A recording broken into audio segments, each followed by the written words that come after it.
lỗ. Đúng rồi. Lỗ. Lỗ, cái lỗ này cái chê kìa. Nè, cái này mới cái kia nè. Trời. Trời. Em trời. Em trời. Em e. Em e. Là trời gì? Trời e tre. Trời e tre. Trời e tre. Cây tre. Cây tre. Luôn. Là ô lô. Hỏi. Hỏi lỗ. Trời. Trời e tre. Cây tre đó. Cái tre ở đây.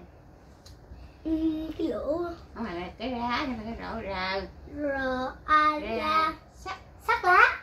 Rá. Rá. Rá. Lá. Chứ không phải lá nè.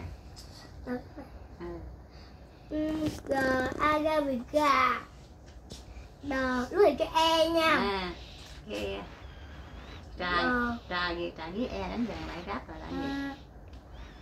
Ráp rồi là gì? Trời. Trời. E. Trời e tre. Gà. Gà. Tre. Còn cái này.